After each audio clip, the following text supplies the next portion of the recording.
Pasar tradisional menjadi pusat denyut ekonomi rakyat sekaligus ruang interaksi sosial masyarakat. Namun, di balik aktivitasnya tersimpan tantangan besar, yaitu menjaga keseimbangan antara kegiatan ekonomi dan kelestarian lingkungan.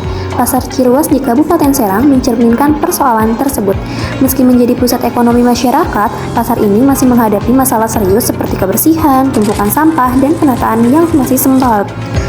Masalah kebersihan dan penataan pasar bukan sekedar urusan estetika, melainkan cerminan efektivitas pemerintah daerah, masyarakat, dan lembaga publik dalam mewujudkan pembangunan yang partisipatif dan berkelanjutan.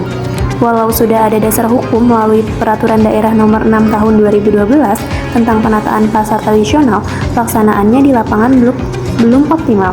Jarak antara regulasi dan realitas menunjukkan perlunya peningkatan koordinasi antara lembaga dan kesadaran masyarakat di tingkat bawah. Pasar Ciruas merupakan pasar induk terbesar yang ada di Kabupaten Serang. Aktivitas ekonomi tempat ini terjadi antara ribuan pedagang dan ratusan pembeli setiap harinya.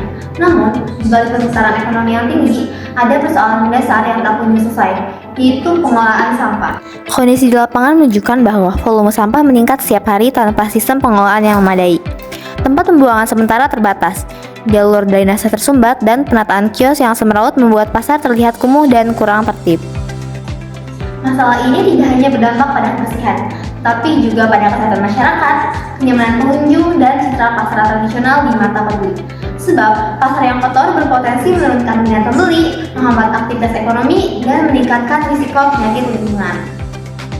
Permasalahan tersebut menggambarkan tantangan dalam administrasi pembangunan, lemahnya koordinasi antar instansi, dan kurangnya kesadaran kolektif masyarakat terhadap pentingnya menjaga fasilitas publik. Padahal, Pasal 19 ayat 2 huruf D dari Perda Nomor 6 Tahun 2012 secara tegas menyebutkan bahwa setiap pasar tradisional wajib menyediakan fasilitas yang menjamin pasar yang bersih, sehat, aman, tertib, dan ruang publik yang nyaman. Permisi, dengan Mas siapa? Mas Ilham, Mas Ilham di sini sudah berjualan berapa lama? 5 tahun. Oh, kalau di sini kondisi kebersihannya gimana? Kalau kebersihan, ya aman aja lah, bersih gitu. Oh, kalau untuk tempat pembuangan sampahnya sudah tersedia dengan cukup belum ya kalau di sini? Kalau di sini mah belum kayaknya. Kalau saya mah kurang tahu ya, buangnya di mana. Oh, jadi nggak tahu di mana mau buang sampahnya gitu ya? Nggak tahu. Oh, baik. Terima kasih, Mas. Izin tanya, mau nanya nama sebelumnya, namanya siapa, boleh tahu nggak? Siapa? Abil. Oh, Abil. Udah jualan di sini berapa lama? 5 tahun ada. Mau nanya, kalau misalnya petugas kebersihannya itu rutin nggak sih ngelakuin pengangkutan sampah? Tiap hari. Terus pernah ada sosialisasi gitu gak dari petugas kebersihannya? Kurang tahu ya mungkin. Ada gak saran gitu untuk kebersihan pasar ini? Bersih tiap hari dibersihin. Mau nanya lagi, menurut Masnya gimana kondisi kebersihan di pasar ini? Cukup. Bersih. Terus tempat pembuangan sampahnya udah tersedia dengan cukup atau enggak? Udah cukup. Ini udah banyak. Terima kasih. Oke, permisi Teh, maaf sebelumnya mengganggu. Kira-kira ini dengan Tete siapa namanya, maaf? Tata Ina. Oh, Tete Ina. Tete Ina udah sering ke Pasar Ciruas sebelumnya? Ya, Sering. Kira-kira kalau di Pasar Ciruas biasanya belanja apa? paling belanja sayur, Oke. apa makanan. Oh, gitu. Kira-kira aku boleh nanya terkait tentang Pasar Ciruas ke Teteh nggak sih? Boleh. Menurut Teteh gimana sih kesan Teteh terhadap kenyamanan yang ada di Pasar Ciruas ini? Di Pasar Ciruas harganya lebih terjangkau, Iya. lebih dekat dari rumah. Kira-kira kondisi pasar ini tuh bersih apa enggak sih menurut Teteh? Kalau dari segi di luarnya gitu. Iya, kalau kebersihan mah kurang.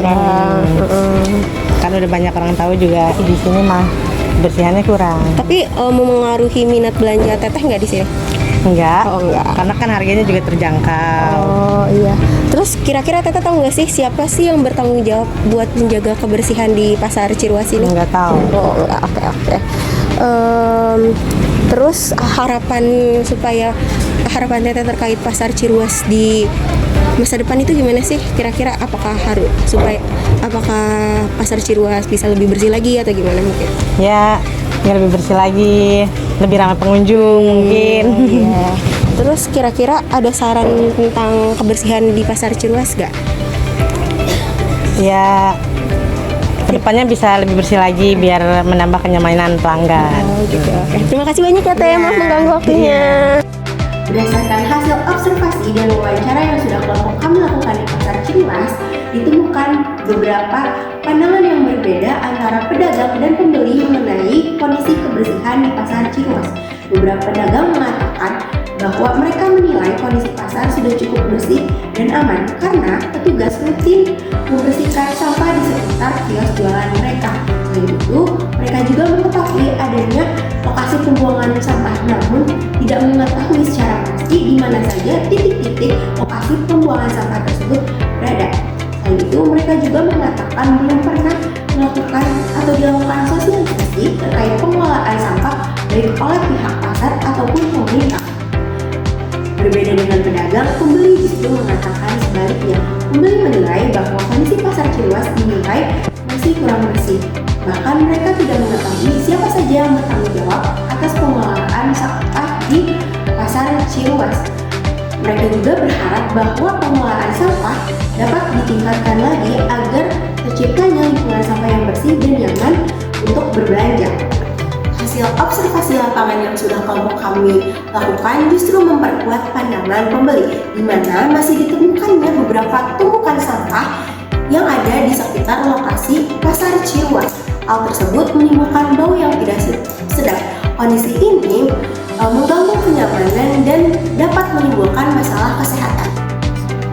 Dari sudut pandang teori administrasi pembangunan menurut Gen and Whitner, masalah ini menunjukkan bahwa keberhasilan pembangunan sosial tidak hanya ditentukan oleh kebijakan, tetapi juga oleh pelaksanaan di lapangan melalui koordinasi dan partisipasi masyarakat. Sementara itu, konsep good governance menekankan pentingnya transparansi, akuntabilitas, dan kerjasama antara pemerintah daerah, pengelola pasar, dan pedagang dalam menciptakan pasar yang bersih dan tertib.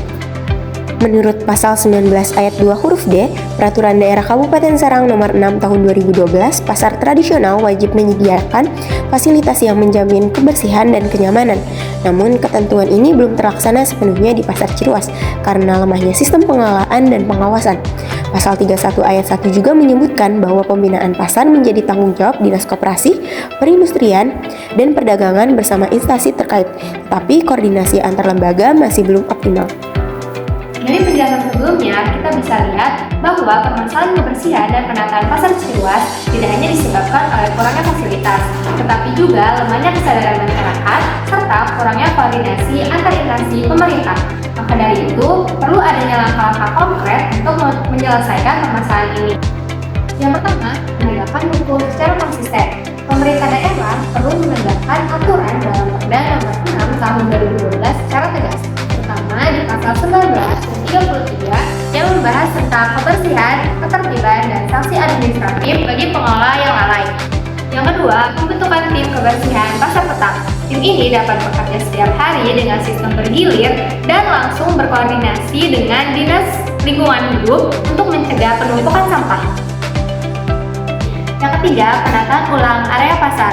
Jalur jalan kaki, kios-kios pedagang, dan area parkir perlu diatur ulang untuk mempermudah akses dan mempermudah untuk dibersihkan. Yang keempat, ada kolaborasi lintas sektor. Pemerintah daerah, pengelola pasar, dan masyarakat perlu menciptakan program gotong royong mingguan untuk membersihkan area pasar. Dan yang terakhir adalah pemanfaatan teknologi sederhana. Misalnya, menciptakan atau membuat grup komunikasi antara pengelola dan pedagang untuk melaporkan kondisi pasar dan membuat jadwal rutin untuk membersihkan area pasar. Pembangunan tidak selalu dimulai dari proyek besar atau kebijakan yang megah. Terkadang, perubahan nyata berawal dari hal sederhana seperti membuang sampah pada tempatnya. Pasar Ciruas mengajarkan kita bahwa pembangunan sosial tidak dapat dipisahkan dari partisipasi masyarakat. Tanpa kesadaran kolektif, peraturan hanya akan menjadi tulisan di atas kertas. Peraturan Daerah Kabupaten Serang Nomor 6 Tahun 2012 telah memberikan arah yang jelas, karena pasar tradisional harus menjadi ruang publik yang bersih, sehat, aman, dan berdaya saing. Kini saatnya semua pihak seperti pemerintah daerah, pengelola pasar, pedagang, dan masyarakat bersinergi mewujudkan cita-cita tersebut. Kebersihan adalah fondasi peradaban, dan pasar adalah cermin wajah masyarakat. Jika pasar kita bersih, maka pembangunan kita telah melangkah ke arah yang lebih manusiawi.